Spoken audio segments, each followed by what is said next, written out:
انا بدات في مركز شباب الاول قبل تليفونات بني سويف.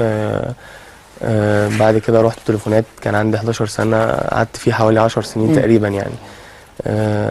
فيعني عمر كبير ليا في نادي التليفونات. وانا يشرفني ان انا اكون ابن من ابناء نادي التليفونات بني سويف يعني. انت اصلا طبعا من بني سويف؟ اصلا من بني سويف، ومقيم حاليا في القاهره.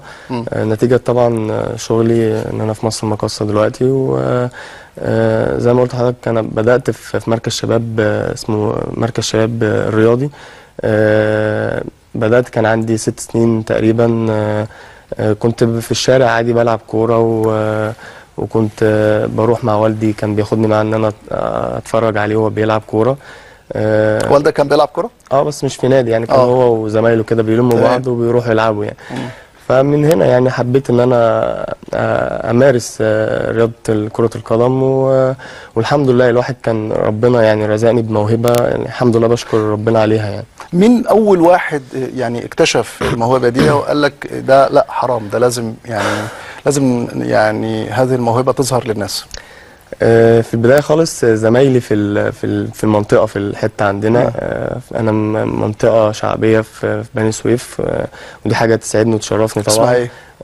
اسمها ميدان مولد النبي. اسمها ميدان مولد النبي يعني. ميدان مولد النبي.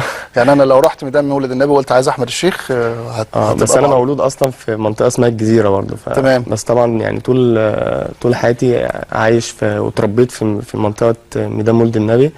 زمايلي في الحته واصحابي في الحته هم اللي خلوني ان انا اسعى ان انا اروح اختبارات واروح الانديه. فكان في اختبار، يعني كان اعلنوا عنه ان في اختبارات.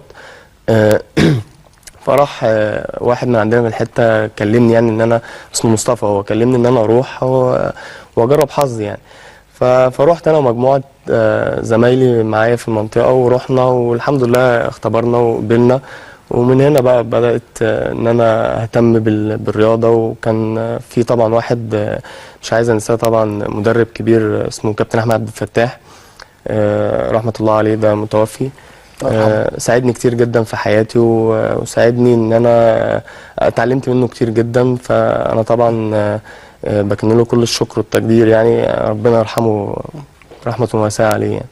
امين يا رب. ودي حاجه جميله جدا انك انت انسان وفي يا احمد، وما بتنساش حد، ما بتنساش اللي ساعدك ومد ايده لك وساعدك حتى توصل للمرتبه الرائعه دي اللي بيتمنوا يمكن مئات الالاف من الناشئين انهم يعني يوصلوا لها زي ما انت وصلت لها.